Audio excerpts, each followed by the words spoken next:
अस्सलाम वालेकुम एवरीवन। तो हम इन्फेक्शस मॉड्यूल की फार्माकोलॉजी कर रहे थे। इसमें हमने सारी एंटीबायोटिक्स कवर कर ली है, like cellular synthesis inhibitors, protein synthesis inhibitors, nucleic acid synthesis inhibitors, हम वो सब कंप्लीट कर चुके हैं। सबके detail lectures are present on my YouTube channel. इसके अलावा हम अभी एंटीवायरल्स कर रहे थे। एंटीवायरल्स में भी हम एंटी हर्पीज़ और एंटी इन्फ्लुएंजा ड्रग्स कर चुके हैं ऑलरेडी। अभी हम एंटी हेपेटाइटिस ड्रग्स करेंगे, ठीक है। एंटी हेपेटाइटिस ड्रग्स आपसे इन्फेक्शस मॉड्यूल में इतने नहीं पूछेंगे, आपसे ज़्यादा जीआईटी वाले मॉड्यूल में पूछी जाती हैं ये ड्रग्स। बट क्योंकि एंटी हेपेटाइटिस ड्रग्स एक तो बहुत सारी हैं, दूसरा आपकी थोड़ी मुश्किल भी है, तो इस वजह से आपसे ये इतना ज़्यादा पूछा नहीं जाता, ठीक है। तो अगर आपका सारा सिलेबस कंप्लीट है उसके बाद ही आप एंटी हेपेटाइटिस ड्रग्स करें, अदरवाइज़ पहले जो इंपॉर्टेंट चीज़ है ना वो कवर करने की होती है। फिर आप एंटी हेपेटाइटिस वाली करें, आप एड्स के ड्रग्स करें, आप कुछ भी करें, बट पहले आप इंपॉर्टेंट चीज़ें करना है, ठीक है। हेपेटाइटिस के जो ड्रग्स है ना, इसमें आपकी इंटरफेरोन अल्फ़ा जो एक ड्रग है, अगर एमसीक्यू आएगा तो इसी से आएगा, इसके अलावा किसी से भी नहीं आएगा, बिकॉज मुश्किल ही बहुत है। और अगर कुछ आया भी तो आपसे बस क्लासिफिकेशन पूछ लेंगे ड्रग्स की, नॉट मोर देन दैट। तो अभी जो मैं सब कुछ कहने का मकसद ये है कि अभी जो वीडियो में आप चीज़ें पढ़ेंगे वो थोड़ी सी मुश्किल है, तो घबराना नहीं है, इंपॉर्टेंट चीज़ें पिक कर लें, दैट्स इट। खैर, जो हमारी एंटी हेपेटाइटिस ड्रग्स है, नाम से ज़ाहिर हो रहा है आपकी हेपेटाइटिस को ट्रीट करने के लिए होंगी, ठीक है। अब हमारे पास हेपेटाइटिस बी होता है और हेपेटाइटिस सी होता है। अगर हम हेपेटाइटिस सी ड्रग्स की बात करें तो हमारा बिल्कुल वायरस ख़त्म कर देंगी, लाइक जड़ से ख़त्म। बट हेपेटाइटिस बी वायरस को आप ख़त्म नहीं कर सकते, आप इसको सप्रेस कर सकते हैं, ठीक है। तो आपको ये चीज़ याद करना है कि सी वाला पूरा क्योर हो जाएगा, बी वाला पूरा क्योर नहीं होगा, बस वायरस थोड़ा सप्रेस हो जाएगा। अब हमारे पास ये ड्रग्स की क्लासिफिकेशन आ रही है। हो सकता है आपसे हॉस्पिटल में बोल दें कि आप हेपेटाइटिस बी वायरस की ड्रग्स लिखो या हेपेटाइटिस सी वायरस की ड्रग्स लिखो। आज तक लम्स के पेपर में कभी ऐसा नहीं हुआ, ठीक है। खैर, अगर हम हेपेटाइटिस बी वायरस की ड्रग्स का नाम याद करें तो हमारी सबसे इम्पॉर्टेंट इंटरफेरोन अल्फ़ा है। ये तो आपको याद होनी चाहिए, लाइक ये याद करनी है आपको, बाकी भले छोड़ दें। एडिफोवीर है, एंटिकोवीर है, लेविविडीन है, टेल्बिरुडीन है, इसके अलावा टीनोफोवीर भी है। 2-4 याद कर लें, शुरू के 3 याद कर लें, काफ़ी है, ठीक है। हेपेटाइटिस सी की भी अच्छी खासी लिस्ट है। इंटरफेरोन अल्फ़ा याद कर लें, रेबिविरिन, सोफोस्बेविर, बस 2-4 याद कर लें, आपके लिए मोर देन इनफ है। अब हम सारी ड्रग्स का मैकेनिज्म ऑफ एक्शन देख लेंगे। ये है हमारी सबसे इम्पॉर्टेंट ड्रग इंटरफेरोन अल्फ़ा। कुछ भी हो जाए, इंटरफेरोन अल्फ़ा को तो छोड़ना ही नहीं है। हमारी ऑस्पी आई थी इंटरफेरोन अल्फ़ा के मैकेनिज्म ऑफ एक्शन लिखने की, यूनिवर्सिटी के मॉड्यूलर एग्जाम में, not in the annual exam, ठीक है। खैर, इंटरफेरोन अल्फ़ा है क्या? इंटरफेरोन अल्फ़ा एक आपका साइटोकाइन होता है। क्या होता है? साइटोकाइन होता है। ये जो हमारा होस्ट सेल होता है ना, होस्ट सेल के ऊपर इंटरफेरोन अल्फ़ा का एक रिसेप्टर मौजूद होता है। तो होस्ट सेल के ऊपर जो रिसेप्टर है उसके ऊपर इंटरफेरोन अल्फ़ा आ गया। उसके बाद इसने क्या किया? जीनस काइनेसिस की एक्टिविटी बढ़ा दी। जहाँ पे भी आप काइनेसिस का वर्ड सुनेंगे, आपके दिमाग में पहली चीज़ ये आनी चाहिए कि ये फॉस्फोराइलेट करेंगे आगे जाके, ठीक है। तो आपका इंटरफेरोन अल्फ़ा आया, होस्ट सेल के ऊपर रिसेप्टर मौजूद था, उसके ऊपर इंटरफेरोन अल्फ़ा लगा, आगे इसने जीनस काइनेसिस को एक्टिवेट कर दिया, जिसकी वजह से आपके जो सिग्नल ट्रांसड्यूसर्स हैं ट्रांसक्रिप्शन के, वो फॉस्फोराइलेट हो गए। इसको आप स्टेट भी बोल सकते हैं, like signal transducers activators of transcription. तो जीनस काइनेसिस ने आगे जाके स्टेट को फॉस्फोराइलेट कर दिया। अब हमारी लाइक ट्रांसक्रिप्शन फैक्टर्स एक्टिवेट हो रहे हैं, तो आपने पढ़ा है ना, ट्रांसलेशन ट्रांसक्रिप्शन होती है, उसके बाद तक आपके प्रोटीन बनते हैं। तो यहाँ पे भी प्रोटीन ही बनेंगे, बट यहाँ ट्विस्ट ये है कि जो प्रोटीन्स हैं वो एंटीवायरल बनेंगे, ठीक है। आपके एंटीवायरल प्रोटीन्स बनेंगे और अल्टीमेटली आपका जो हेपेटाइटिस बी या हेपेटाइटिस सी है, दोनों का ही वायरस बिल्कुल ख़त्म हो जाएगा, ठीक है। तो इंटरफेरोन अल्फ़ा को याद रखना है, हमारे होस्ट सेल के रिसेप्टर पर लगेगा आपका इंटरफेरोन अल्फ़ा, आगे जाके जीनस काइनेसिस को एक्टिवेट करेगा, जीनस काइनेसिस स्टेट को फॉस्फोराइलेट करेंगे, अल्टीमेटली ट्रांसक्रिप्शन ट्रांसलेशन होगी और आपके पास एंटीवायरल प्रोटीन्स बन जाएंगे। ये आप याद कर लें, इट इज़ इम्पॉर्टेंट।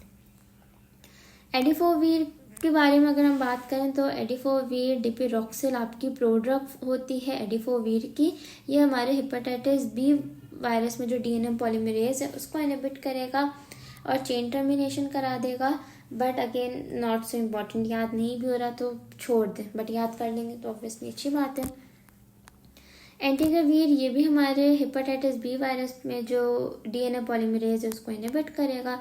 लेमिविडीन क्या करता है, लेमिविडीन हम हमेशा प्रोफाइलैक्सिस के तौर पे देते हैं। फॉर एग्जांपल अगर किसी को HIV है तो HIV में इम्यूनिटी तो कम हो जाती है, तो HIV वालों को अक्सर हेपेटाइटिस बी वायरस हो जाता है, ठीक है। तो आप उन लोगों में लेमिविडीन दे देते हो जो अल्टीमेटली HIV रिवर्स ट्रांसक्रिप्टेज को इनहिबिट कर देते हैं, जिसकी वजह से HIV के खिलाफ आपकी ड्रग काम करेगी। HIV ज़रा सप्रेस हो जाएगा तो आगे जाके आपको कोई super infection like hepatitis B नहीं हो पाएगा, ठीक है।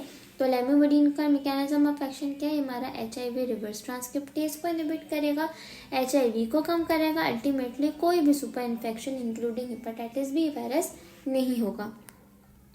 इसके बाद हमारे पास रिबाविरिन। अगर आपसे इंटरफेरोन अल्फा के बाद किसी ड्रग से रिलेटेड MCQ आया तो वो रिबाविरिन हो सकती है, ठीक है। रिबाविरिन का भी कुछ आपको ज़्यादा याद करने की ज़रूरत नहीं, बस आप ये याद कर लें कि हमारा RNA dependent RNA polymerase enzyme को इनहिबिट करेगी, जिसकी वजह से आगे आपकी DNA RNA की रेप्लिकेशन इनहिबिट हो जाएगी, ठीक है।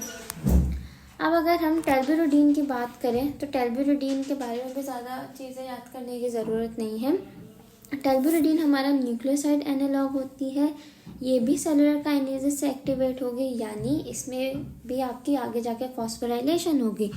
तो टेल्बिरुडीन ने सेलुलर काइनेसिस को क्यों एक्टिवेट किया, ताकि टेल्बिरुडीन आपके फॉस्फोराइलेट हो जाए और अपनी एक्टिव फॉर्म में कन्वर्ट हो जाए, विच इज़ ट्राइफॉस्फोराइलेटेड फॉर्म, और फिर आगे जाके ये भी हेपेटाइटिस बी वायरस का जो डीएनए पॉलीमरेज है उसको इनहिबिट करेगी। हमने अभी तक जितनी भी ड्रग्स पढ़ी हैं उसमें एक इंटरफेरॉन अल्फा था जिसका मैकेनिज्म ऑफ एक्शन थोड़ा अलग था, और वो इंटरफेरॉन अल्फा क्या कर रही थी, स्टेट और जीनस काइनेसिस के थ्रू एंटीवायरल प्रोटीन बना रही थी। बाकी हमने जितनी भी ड्रग्स पढ़ी हैं वो सारी हमारी डीएनए पॉलीमरेज को ही इनहिबिट कर रही है। तो आप ऐसे भी याद कर सकते हैं, लाइक डीएनए एक आपको इंटरफेरॉन अल्फा का मैकेनिज्म ऑफ एक्शन याद करना है, बाकी सब में आप ग्रॉसली ये लिख सकते हैं कि आपका डीएनए पॉलीमरेज इनहिबिट हो रहा है। टेनोफोविर ये भी हमारी एंटी रेट्रो ड्रग है, यानी ये भी HIV को ट्रीट करके हमारा हेपेटाइटिस बी के इंसिडेंस को कम कर देगी। इसके अलावा sofosbuvir, it is a very very very good drug which treats hepatitis C virus, ये हमारे RNA पॉलीमरेज को इनहिबिट करेगी और हेपेटाइटिस सी वायरस आपका ट्रीट हो जाएगा 90 to 95% केसेस में। आपसे ये MCQ आ सकता है, ठीक है। बॉर्सिप्रेविर हमारा प्रोटीएस इनहिबिटर है। अब बेसिकली हमारे जो भी वायरसेस होते हैं ना उसके अंदर, या जितने भी सेल्स होते हैं उसके अंदर ऑल द टाइम प्रोटीन बन भी रहे होते हैं और प्रोटीन टूट भी रहे होते हैं, और जो प्रोटीन टूट रहे होते हैं ना उनका ख़त्म होना, उनको सेल से निकालना इज़ वेरी इंपॉर्टेंट। तो नॉर्मली क्या होता है, हमारे प्रोटीएज आते हैं और वो जो गंदे ख़राब प्रोटीन्स होते हैं ना उसको ख़त्म कर देते हैं, क्योंकि अगर वो गंदे ख़राब प्रोटीन हमारे सेल के अंदर रहेंगे तो सेल हमारा गंदा हो जाएगा और फिर एपोप्टोसिस और आगे बहुत सारी दूसरी कंडीशंस या डिजीजेस हो सकती हैं। तो प्रोटीएज का आके उन गंदे सेल्स को ख़त्म करना इज़ वेरी इंपॉर्टेंट। अगर आप उस प्रोटीएज को ही इनहिबिट कर दोगे तो जो आपके सेल का जो गंद है वो नहीं जाएगा और अल्टीमेटली आपकी बॉडी ही उस गंदे सेल का एपोप्टोसिस बिल्कुल ख़त्म कर देगी, बिल्कुल एरेडिकेट कर देगी।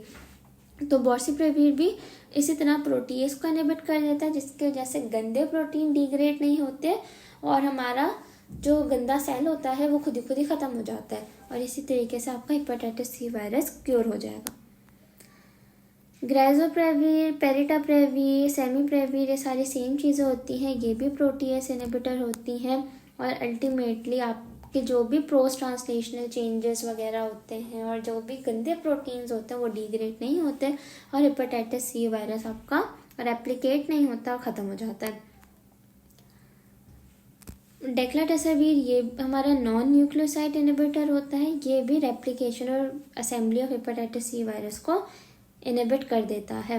और हमारे पास आखिरी है सोफोस्बुवीर या फिर डेसाब्यूवीर, ये वही RNA पॉलीमरेज एंजाइम को इनहिबिट करेगा, और अल्टीमेटली यहाँ पे भी पोस्ट ट्रांसलेशनल चेंजेस नहीं होंगे। यहाँ पे हमारी सारी ड्रग्स का मैकेनिज्म ऑफ एक्शन कंप्लीट होता है। मैं वापस आपको रिपीट कर देती हूँ।